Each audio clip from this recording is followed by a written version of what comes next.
नमस्कार दोस्तों, स्वागत करता हूं एक कहानी में। कहानी है लव कुश शर्मा की। लव कुश शर्मा की उम्र 26 वर्ष की होती है और वो 26 साल की उम्र का एक होनहार और नौजवान होता है। 5 अगस्त 2020 की बात है। 5 अगस्त को वो सुबह अपने घर से बिना कुछ बताए वहां से चला जाता है और शाम को घर नहीं लौटता। शाम को घर नहीं लौटने की वजह से घर वाले परेशान होते हैं। उसके घर फोन पे जो उसका मोबाइल नंबर होता है उस पर फ़ोन किया जाता है और फ़ोन करने के बाद स्विच ऑफ आता है। तो घर वालों को थोड़ी चिंता हो जाती है कि आखिरकार लव कुश गया कहाँ पर है और उसकी तलाश जारी करते हैं। आसपास के जितने भी जानने वाले थे सभी से पूछा जाता है कि लव कुश को किसी ने देखा है। लव कुश की तलाश उसके घर वालों ने, यार दोस्त और रिश्तेदार और आसपास के जितने भी जानने वाले थे सभी से पूछताछ की। लव कुश के बारे में कोई जानकारी नहीं मिली। धीरे धीरे समय बीतता है, रात निकल जाती है, दूसरा दिन शुरू हो जाता है और उसके घर वाले यही चिंता थी आखिर लव कुश गया कहाँ, बगैर बताए। आज तक तो पहले कभी गया नहीं और गया है तो गया कहाँ है। और इसी अजरबुल में पूरा दिन निकल जाता है लेकिन लव कुश शर्मा का कोई पता नहीं लगता। उसके बाद उसके घर वाले रात को उसको ढूंढने का प्रयास करते हैं, या दोस्तों के पास जाते हैं, सबसे पता करते हैं, उनके यहाँ तलाश की जाती है और गांव की गलियों से लेकर खेतों की पगडंडियों और शहर जाने वाले रास्तों पे उसकी तलाश की जाती है। लेकिन लव कुश शर्मा का कोई पता नहीं लगा था। लव कुश की खोज में घर वाले बहुत ज़्यादा परेशान थे। उन्होंने गांव की हर गली, हर घर, हर खेत, हर पगडंडी पे उसको ढूंढा लेकिन वो नहीं मिला। उसका मोबाइल बार बार ट्राई किया जा रहा था लेकिन मोबाइल भी उसका स्विच ऑफ आ रहा था। अब घर वाले बहुत ज़्यादा परेशान हो जाते हैं।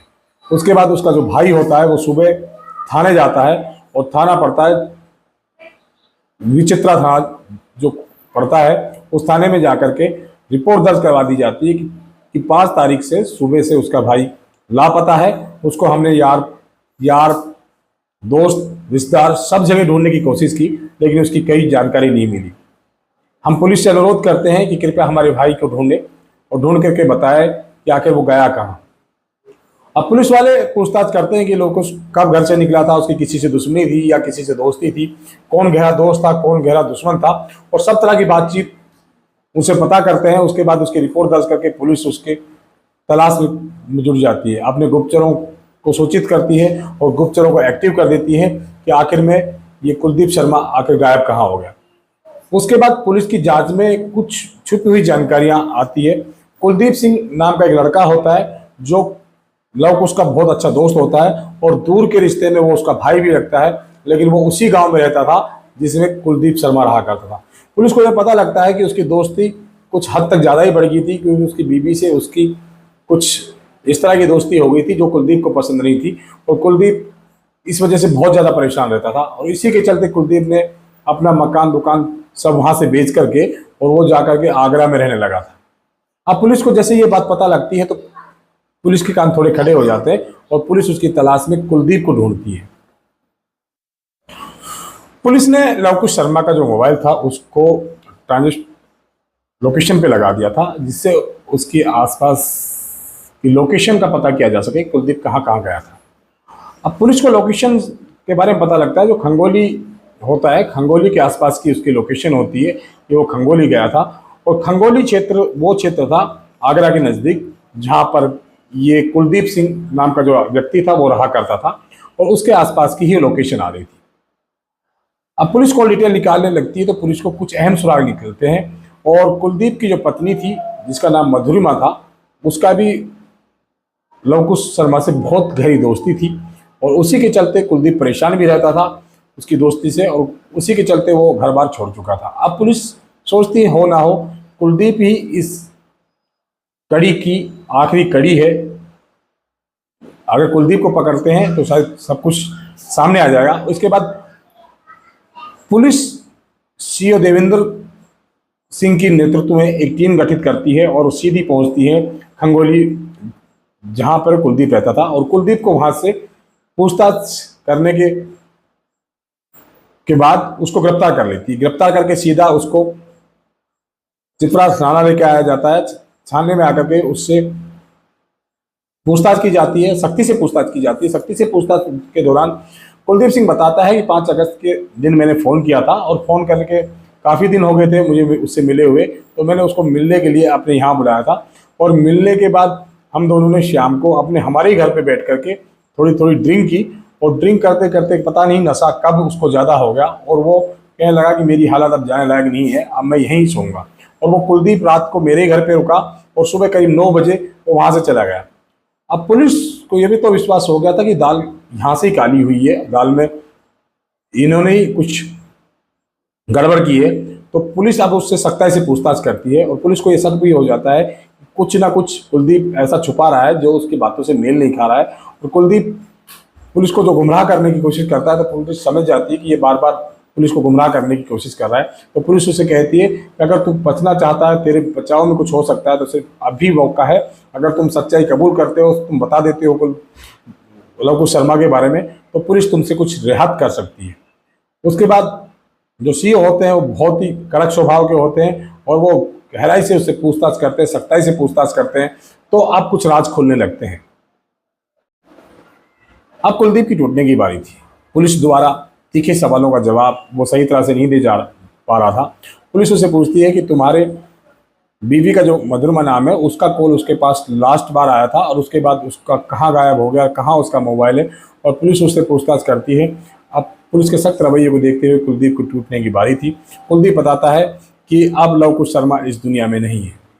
जैसे वो ये कहता है तो पूरे माहौल में सन हो जाता है, और तभी जो सीओ है वो कहता है कि आखिरकार कुलदीप के साथ तुमने किया क्या। तो वो बताता है कि मैंने अपने साले भोला के साथ मिलकर के उसकी हत्या कर दी, और उसको एक कंबल में लपेट करके हमारे घर से करीब 1.5 किलोमीटर दूर नंगला हरसुख एक जगह है, उसमें एक सूखा कुआं है, उसमें उसकी लाश को डाल दिया है।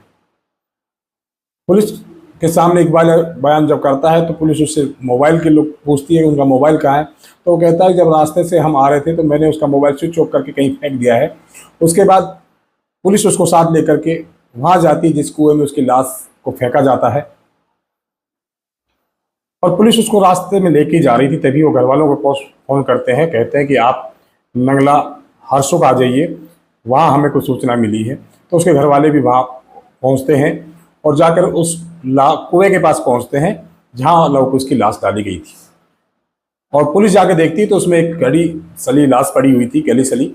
और उस लाश को देखते ही पुलिस आसपास के लोगों को बुलाती है, एक दो को, कहते हैं कि जो पुलिस की हेल्प कर सके उस लाश को कुएं से बाहर निकालने के लिए। लेकिन ये बात आग की तरह पूरे इलाके में फैल गई थी, हरसुख नंगला गांव में पूरे में फैल गई थी। तो सभी लोग इस सच्चाई को अपनी आंखों से देखने के लिए हजूम के रूप लेकर के वहाँ आसपास में इकट्ठे हो गए। उसके बाद रस्सी बल्लियाँ मंगाई गई, कुएं में शख्स को उतारा गया, उस लाश को बांधा गया और रस्सी द्वारा उसको खींचा गया। उसके बाद जो लवकुश शर्मा के भाई थे वो भी वहाँ आ जाते हैं, और वहाँ आकर के उस लाश की पहचान करवाई जाती है। लेकिन लाश का चेहरा इतना सड़ चुका था, गल चुका था कि लाश को पहचानना बहुत ही मुश्किल था। उसके बाद उसके कपड़ों और शरीर की बनावट से उसके घर वाले पहचान लेते हैं, वो कहते हैं ये तो हमारे भाई लवकुश शर्मा की ही लाश है। उसके बाद पुलिस लाश को पोस्टमार्टम के लिए भेज देती है। पोस्टमार्टम होने के बाद लाश को उसके घर वालों को सौंप दी जाती है। घर वालों को सौंपने के बाद लाश का अंतिम संस्कार कर दिया जाता है। और इधर पुलिस की टीम ने जो कुलदीप था उसकी निशानदेही पे लवकुश शर्मा के दूसरे हत्यारे जो उसका साला था भोला, उसको भी गिरफ्तार कर लेती है, और गिरफ्तार करके दोनों को पुलिस कस्टडी में रखा जाता है। और उधर जो पुलिस के सीईओ होते हैं सचिंद्र पाल, वो एक प्रेस कॉन्फ्रेंस बुलाते हैं। प्रेस कॉन्फ्रेंस में इस बात का खुलासा करते हैं कि आखिरकार कैसे पकड़ा गया। पुलिस के सामने जो बातें हुई, पुलिस ने उसका खुलासा किया और इस प्रकार किया कि लवकुश जो शर्मा था उसकी उम्र 26 साल थी। उसके 3 भाई थे। उसके पिता राम प्रसाद जो खेती किसानी किया करते थे, और उनकी मृत्यु के बाद उनके घर की जिम्मेदारी उनके बेटों पे आ गई। सभी को कमाने की जरूरत थी। तो उसके 2 जो बड़े भाई थे उनकी शादी हो चुकी थी, और लवकुश शर्मा जो तीसरे नंबर का था वो अभी शादीशुदा नहीं था, उसकी उम्र 26 साल की हो चुकी थी। लवकुश का छोटा भाई रामू था, वो भी पढ़ाई कर रहा था, लेकिन लवकुश का दिमाग पढ़ाई में नहीं लग रहा था। वो अपने भाइयों के साथ खेती बाड़ी में हाथ बटाने लगा। उसका दूर का रिश्तेदार जो कुलदीप भारद्वाज था वो आकर उसी के गांव में एक किराए के मकान में रहने लगा। उसकी बीवी थी जिसका नाम मधुरमा था, वो बहुत ही सुंदर थी, और लवकुश और कुलदीप का दोनों में हम उम्र और एक रिश्तेदारी होने की वजह से अच्छी गहरी दोस्ती हो जाती है। लवकुश शर्मा अक्सर टाइम पास करने के लिए कुलदीप के यहाँ जाया करता था और कुलदीप भी उनसे मिलने के लिए उनके यहाँ आ जाया करता था। इधर कुलदीप की जो वाइफ थी वो बहुत ही सुंदर थी, उसकी तरफ जो लवकुश शर्मा है वो आकर्षित हो जाता है और दोनों में देवर भाभी में नोक झोंक होती रहती है, हंसी मजाक चलता रहता है और धीरे धीरे वो हंसी मजाक का प्यार में बदल जाता है, उन दोनों को पता ही नहीं लगता। और ये एक दूसरे के प्रति आकर्षण, दोनों को मिलना मिलाना और सारी रिश्तों की हदें पार करने वाली सिचुएशन आ जाती है और धीरे धीरे इनकी मुलाकात कुलदीप को अखरने लगती है। कुलदीप उन पर ध्यान रखने लगता है और कुलदीप को एक दिन सच्चाई का पता लग जाता है कि आखिरकार मेरी बीवी मुझसे बेवफाई कर रही है और लवकुश से वो प्यार करती है और दोनों छुप छुप कर मिलते हैं, मेरी पीठ पीछे से रास रचाते हैं, रास करते हैं और दोनों एक दूसरे में बहुत ही ज़्यादा खो गए थे। अब कुलदीप ने काफ़ी कोशिश की कि किसी तरह इन दोनों को दूर कर दे, लेकिन वो दूर नहीं कर पाया। उसके बाद कुलदीप ने सोचा कि यहाँ से मकान बेचकर मैं चला जाता हूँ या किराया का मकान खाली करके दूर चला जाता हूँ और वहाँ जा कर के मैं अपने फैमिली के साथ रहूँगा। तभी वो अपने जो मकान था उसको खाली करके वो आगरा के खंगोली इलाके में चला जाता है और वहाँ रहने लगता है। लेकिन कुछ दिन की शांति के बाद अक्सर लवकुश शर्मा के फ़ोन उसकी वाइफ के पास आने लगे और इसी तरह से दोनों की बातचीत होने लगी और फिर भी वो किसी न किसी तरह से एक दूसरे से मिलने लगते थे। उनका प्यार परवान चढ़ने लगा था और कुलदीप को ये बात बहुत अखरने लगी। कुलदीप ने ये बात अपने साले को बताई और साले ने अपनी बहन से आकर के इस बात पे बात की और दोनों में बहुत तगड़ा झगड़ा हुआ। उसके बाद कुलदीप और उसका साला दोनों ने मिलकर उस बहन के साथ मारपीट की, उससे फ़ोन करवाया कि लवकुश को तुम बुलाओ आज यहाँ मिलने के लिए। और वो उसकी बीवी डर के मारे फ़ोन करती है, फ़ोन करके कहती है कि आप मुझसे मिलने यहाँ मेरे घर आ जाओ, आज कोई नहीं है। इसी का बहाना बना करके वो उसको बुला लेते हैं। बुलाने के बाद जैसे ही वो घर पहुँचता है तो उसके साथ कहते हैं कि यार पुरानी लड़ाई झगड़ा ख़त्म करते हैं, तो बैठ के शराब पीते हैं। शराब पीने के बाद में जब वो ज़्यादा शराब पी के नशे में धुत हो जाता है तो उसका गला दबाकर दोनों उसकी हत्या कर देते हैं। तो हत्या करने के बाद उसकी लाश को कंबल में लपेट कर पड़ोस के ही गांव होता है उसमें कुएं में डाल देते हैं। यही थी कहानी आज की। रिश्तों में किस तरह से लगती है चोट, किस तरह से पीठ में घोंसा जाता है दोस्त की खंजर और किस तरह से मुजरिम बना दिया जाता है अपने एक दोस्त को, उसके साले को। और ये सारी हदें पार जब हुई जब मधुरमा का खुली चुनौती थी, खुला आमंत्रण था लवकुश के लिए। अगर मधुरमा ठीक होती तो लवकुश की हिम्मत नहीं होती इस तरह की हरकत करने की। और यही कहानी थी उन सभी को मुजरिम और जेल की सलाखों के पीछे पहुंचाने की। यही थी आपसे रिश्तों का खून करने की कहानी। और कल मिलते हैं आपको नई कहानी के साथ। जब तक के लिए जय हिंद, जय भारत।